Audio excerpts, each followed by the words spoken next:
Hello all. Wet, rainy, kind of cold outside. It will soon dry up, and California needs all the rain they can get. So, what's the subject for today? Well, I was over at an acquaintance, and they had the television going, and all they were showing were endless cities that had been bombed out in different Middle Eastern countries such as Syria, Iraq, Afghanistan, just all of them. There's a whole list of countries that have been bombed out. And we've got thousands and millions of displaced people throughout the world because of all this. And this is mostly brought on by the military-industrial complex. It is. It's right at the feet of insane men using the military-industrial complex to somehow show their manlyhood, show how strong they are. Let's go over to the board and see just how incredibly wasteful this is.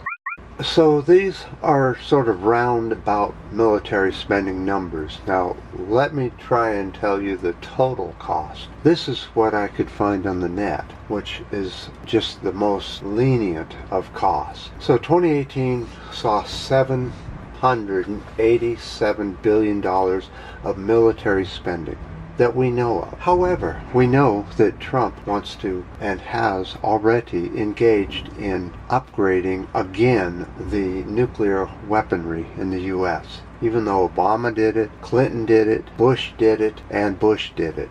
It's been upgraded every single president for years now. But each one spends close to $1 trillion upgrading this boondoggle of a weapon that nobody can use and survive. Russia just made a huge admission saying that they could easily outmaneuver any missile defense that there is in the world today.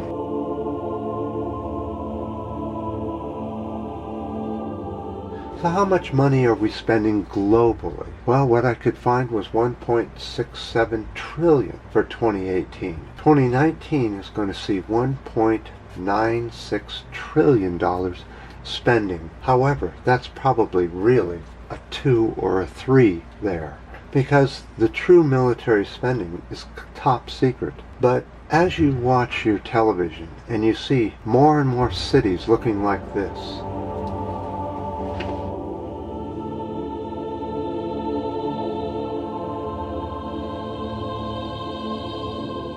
so as we look into more and more numbers on the board, think about where we could spend this money more wisely. We could give universal health care. We could use the money to study how to get through global climate change and survive it. We could put the money into world education and reforestation to prepare for the hell that's coming soon. But no, we're spending it on colossal amounts of money to bomb and kill other humans. And let's go and look at what that is giving us. What are we getting for all this killing? So what has the war on terror got us so far? Well, since 2001, over 370,000 have died in Iraq, Pakistan, and Afghanistan. Has anything improved for the incredible amount of death toll that the U.S. and our allies have caused? This has also caused 10.1 million refugees to pour into Europe and other countries. The U.S. war on terror involves 39% of the world and has killed more than 20 million people.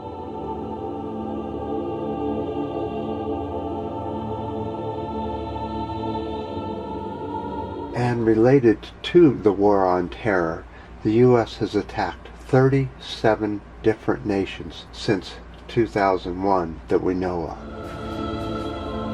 I don't know what to say.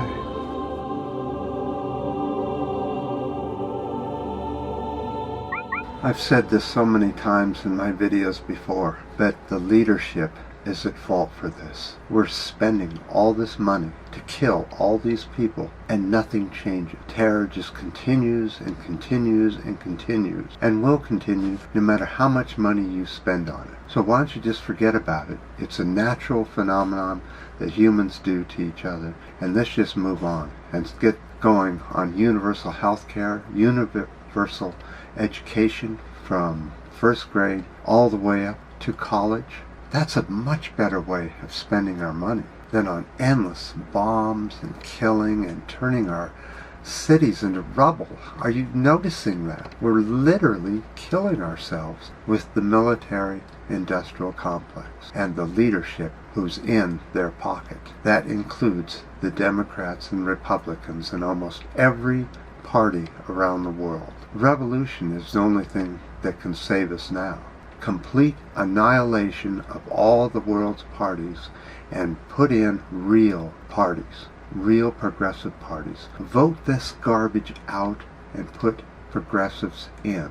That doesn't mean that you keep putting in the same party over and over and expecting something different. It isn't going to happen. So I definitely appreciate all the new subscribers I've been getting, and the ups and the downs. And on this rainy day, we'll see you next time.